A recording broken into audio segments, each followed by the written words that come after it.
চলো and welcome back to another video. তো IPL 2026 already শেষ হয়ে গেছে এবং আইপিএল 2026 শেষ হয়ে যাওয়ার পরে এই বছরের চলতি আইপিএল এ প্লেইং 11 আমার মতে কোন কোন প্লেয়ার, মানে যদি কমপ্লিট আমি যদি 10টা টিমের থেকে যদি 11টা প্লেয়ার যদি আমি নিই, তো কোন কোন প্লেয়ার আমার মতে এই বছরের মানে সুপার ড্রিম প্লেইং 11 হতে পারে সেটা আমি আজকে কথা বলবো। এবং এটা পুরোপুরি আমার মতামত, এটার সাথে কেউ সহমত হতেও পারে, নাও হতে পারে। কমেন্ট সেকশনে তোমরা জানাতে পারো যে তোমাদের মতে 2026-এর আইপিএল সিজনের তোমাদের ড্রিম প্লেইং 11 কে, সেটা তোমরা অবশ্যই কমেন্ট সেকশনে জানাতে পারো।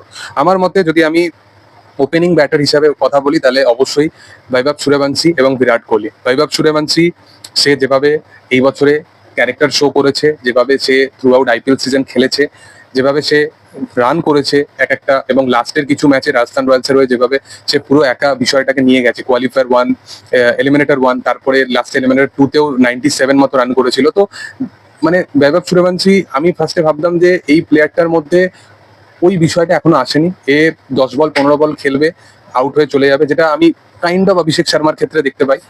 বাট বৈভব সূর্যবংশী কিন্তু প্রচন্ড একজন ম্যাচিওর ব্যাটসম্যান, মানে তার মধ্যে ওই লং টার্ম খেলার প্রসিডিওরটা আছে। অবশ্যই সেই ব্যাপারটা, সেই ম্যাচুরিটিটা এখনো আসেনি যে কিভাবে লং টার্ম একটা ইনিংস খেলা যেতে পারে।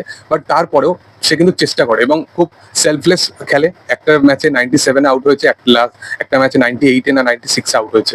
তো খুব সেলফলেস খেলে। 15 বছর বয়সে যদি কেউ এরকম সেলফলেস খেলে তো তাহলে আর কিছু বলার নেই। কারণ 15 বছর বয়সে আমি সেই সময় মানে নিজেরটাই নিজে করতে পারতাম না, মানে আমি কি বলতে চাইছি বুঝতে পারছো। তো বৈভব সূর্যবংশী ওপেনিং করবে এবং তার সাথে নামবে বিরাট কোহলি।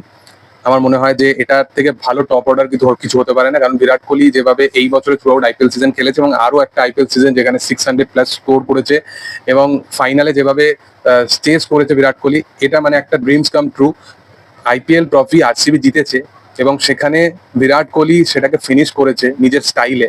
এর চেয়ে বড় বিষয় কি হতে পারে। ফার্স্ট রাউন্ডে আমার মতে through out IPL season wise যদি আমি দেখি, তো এবারে ফার্স্ট রাউন্ডে আমি যাকে রাখবো সেটা হচ্ছে ঈশান কিষানের থেকে বেটার ফার্স্ট রাউন্ড ব্যাটার আমি এবারে আইপিএল সিজনে দেখিনি। সে যেখানে যেখানে সানরাইজার্সের অ্যাকচুয়াল দরকার সেখানে সেখানে এসে ব্যাট করেছে।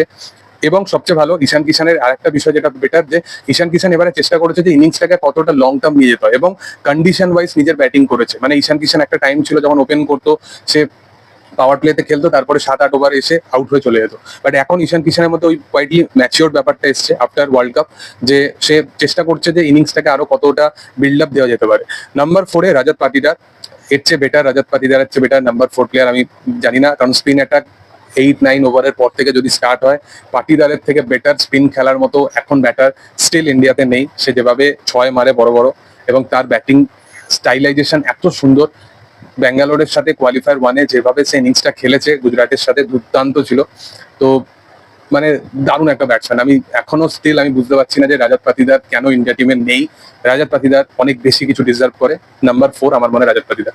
নাম্বার 5-এ হেনরি ক্লাসেন, যে পুরো ডমিনেট করেছে এবার আইপিএল সিজন, যেভাবে ব্যাট করেছে, যেভাবে কন্ট্রিবিউশন করেছে সানরাইজার্সের জন্য। আমি তো অবাক হয়ে গেছি যে সানরাইজার্স কি করে ফাইনালে গেল না। যদি বোলিং লাইন আপে যদি একটু বেটার স্টেবিলিটি থাকতো তাহলে হয়তো সানরাইজার্স টপ অফ দ্য টেবিলে পৌঁছে যেত। বাট যাই হোক, হেনরি ক্লাসিং যেভাবে মিডল অর্ডার ব্যাট করেছে সানরাইজার্সের জন্য, সেটা দুর্দান্ত। আমার মনে হয় তাদের ম্যানেজমেন্টে একটু চেঞ্জেস নিয়ে আসতে হবে। এবার তাদের একটা টাইমে যখন তারা জিতেছিল 2016 সালে, তখন কিন্তু বোলিং লাইন আপের জন্যই তারা জিতেছিল। তাদের ভুবনেশ্বর, আশিস নেহরা এইরকম কাইন্ড অফ লেভেলের বোলাররা ছিল, রাশিদ খান, তো সেই কারণে তারা জিতেছিল। এবং ব্যাটিং যদি দেখো, ডেভিড ওয়ার্নার ছাড়া প্রপার ব্যাটিং লাইন আপ ছিল না টিমটার কাছে। বাট তারপরেও কিন্তু তারা বোলিং ভালো বলে তারা জিতে গেছিল পুরো থ্রু আউট আইপিএল সিজন। তো সেরকমই এদের ব্যাটিং লাইন আপ ভালো যতই হোক না কেন, বাট তোমার যদি বোলিং লাইন আপ যদি স্টেবিলিটি না বজায় রাখতে পারে তাহলে কোনো টিম জিততে পারে না। যেটা আরসিবি চেঞ্জ করেছে, আরসিবি ম্যানেজমেন্ট চেঞ্জ করেছে। গুজরাটে দেখবে ম্যানেজমেন্টের মধ্যে লাস্ট 4-5 বছরের মধ্যে তারা 3বার ফাইনালে গেছে, কিন্তু তাদের বোলিং লাইন আপ সবসময় বেটার, যেটা আশিস নেহরা সবসময় করে। দেখো, জিত হার এটা লেগে থাকবে, বাট আউটকাম কি বেরিয়ে আসছে সেটা লেগে থাকবে। বাট ফাইনালিস্ট হওয়াটাও কিন্তু একটা বিশাল বড় বিষয়। তো যাই হোক, হেনরি ক্লাসিং থাকবে। এবং নাম্বার 6-এ আমার মতে নীতিশ কুমার রেড্ডি। এবারে দুর্দান্ত পারফর্ম করেছে নীতিশ, এবং আমার মনে হয় যে নীতিশ কুমার রেড্ডি আপকামিং দিনে ইন্ডিয়া টিমের একটা দারুণ একটা ফিউচার হবে।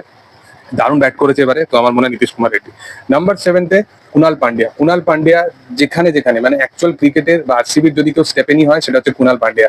যেখানে যেখানে কুণাল পান্ডিয়াকে দরকার, মানে তাড়াতাড়ি উইকেট পড়ে গেছে, নাম্বার 4-এ ব্যাট করেছে, নাম্বার 5-এ ব্যাট করেছে এবং সেখানে এমন স্টেবল পারফরমেন্স ডেলিভার করেছে, যেখানে বোলিং এর দরকার সেখানে এমন বোলিং করেছে। কুণাল পান্ডিয়া স্টিল 2 বছর আগে যখন লখনৌর হয়েও খেলতো বা মুম্বাই ইন্ডিয়ান্সের হয়েও খেলতো, কুণাল পান্ডিয়া উইনিং টিমের সাথে থাকলেও কুণাল পান্ডিয়ার ওই যে মানে টিমের প্রতি যে একটা স্টেবিলিটি, ওটা যে খুব যে এক্সট্রা অর্ডিনারি সেটা কখনো আমি ফিল করতে পারিনি, বাট এই সিজনে যেভাবে সে খেলেছে সেটা দুর্দান্ত ছিল। এরপরে যে প্লেয়ারের নাম আমি নেবো সেটা হচ্ছে রাশিদ খান। রাশিদ খান দেখো থ্রু আউট আইপিএল সিজন, এবারে 2026-এর আইপিএল সিজন আমার মনে হয় রাশিদ খানের ওই লেভেলে যায়নি যেটা আজ থেকে 2-3 বছর আগে রাশিদ খানকে আমরা দেখেছিলাম। বাট রাশিদ খান এমন একটা প্লেয়ার না যে সবসময় গেম চেঞ্জিং এবিলিটি যার মধ্যে সবসময় আছে, মানে সে গেম চেঞ্জ করে দিতে পারে। তো রাশিদ খান ফাইনালে তো দেখেছো যে মিডিলে যখন আইপিএল ফাইনালে আরসিবি ডমিনেট করছিল সেখানে সে 2টো উইকেট ফেলে দিয়েছিল, খুব স্ট্রং 2টো উইকেট ফেলে দিয়েছিল। অন্যদিকে বিরাট কোহলি ছিল বলে তাই, যদি বিরাট কোহলিও যদি আউট হয়ে যেত তাহলে হয়তো খেলা ঘুরেও যেতে পারতো। তো রাশিদ খান একটা খুব দুর্দান্ত বোলার এবং ব্যাটিংও করতে পারে, তো আমার মনে হয় রাশিদ খান কুণাল পান্ডিয়ার পরে বেটার হবে। জোফরা দেখো এবার আইপিএল সিজন জোফরা ভালো করেছে স্টার্টিং এর দিকে, সেকেন্ড হাফ অতটা বেটার যায়নি, বাট জোফরার একটা বেটার যে জোফরা ভালো ব্যাটও করতে পারে। এবং জোফরা আর্চারের লাস্ট ডে রাজস্থান রয়্যালসের যে এলিমিনেটর যেটা খেলেছিল ফার্স্ট, যেটা সেখানে জোফরা যে ব্যাটিংটা করেছিল সেখানে কিন্তু অ্যাকচুয়ালি কোয়ালিফাই করার যে ব্যাটিংটা সেখানে লাস্টের দিকে 30-40 রান মতো জোফরা করেছিল এবং সেটা খুব মানে একটা ইম্পর্টেন্ট ক্যারেক্টার ছিল। তো জোফরা অবশ্যই বেটার হবে। তারপরে ভুবনেশ্বর এবারে আইপিএল সিজন যা করেছে আমি কাগিজো রাবাডার চেয়ে অনেক বেশি এগিয়ে রাখবো। তার কোয়ালিটি দুর্দান্ত এবং আমার মনে হয় যে পার্পেল ক্যাপ পুরোপুরি ডিজার্ভ করতে পারে ভুবনেশ্বর, বাট আনলেস ট্রফির চেয়ে বেশি কিছু হয় না। রাশিক সালামদার যেখানে হেজেলউডের মতো বোলার, যেখানে এবারে আইপিএল এ একটুখানি বলতে পারো যে তাকে একটুখানি ফেস করতে দেখা গেছে একটুখানি প্রবলেম, এবং তার যে পিক যে পারফরমেন্স সেটা এবারে দেখাতে পারেনি হেজেলউড। সেখানে রাশিক সালামদার যেভাবে ক্যারেক্টার দেখেছে, যেভাবে পারফরমেন্স ডেলিভার করেছে দুর্দান্ত, মানে ইয়াস দোয়ালের যে রিপ্লেসমেন্ট রাশিক সালামদার সেটা আরো বেটার ওভারকাম বেরিয়ে এসছে, দারুণ পারফর্ম করেছে রাশিক। তো আমার বেস্ট লেগেছে রাশিকের পারফরমেন্স, তো রাশিক অবশ্যই নাম্বার 10-তে থাকবে। নাম্বার 11-তে লাস্টে কাগিজো রাবাডা এবারে থ্রু আউট আইপিএল সিজনে মানে বেস্ট উইকেট টেকিং বোলার এবং স্টার্টিং এ পাওয়ার প্লেতে যেভাবে রাবাডা উইকেট নিয়েছে সেটা দুর্দান্ত। অবশ্যই ফাইনাল তার জন্য একদমই ভালো যায়নি বা কোয়ালিফায়ারও একদম ভালো যায়নি, বাট ওভারঅল যদি আমি থ্রু আউট আইপিএল সিজন দেখি রাবাডা ডিজার্ভ করে প্লেইং 11-এ থাকা। তো এটা হচ্ছে আমার প্লেইং 11 এবছরের 2026-এর ড্রিম প্লেইং 11। তোমাদের মতামত অনুযায়ী কাদেরকে তোমরা রাখতে চাও বা না রাখতে চাও সেটা কমেন্ট সেকশনে জানাতে পারো। ভিডিও ভালো লাগলে অবশ্যই তোমরা লাইক শেয়ার সাবস্ক্রাইব করে দিও এবং পাশে থাকা বেল আইকনটা অবশ্যই প্রেস করে দিও। Thank you all, by.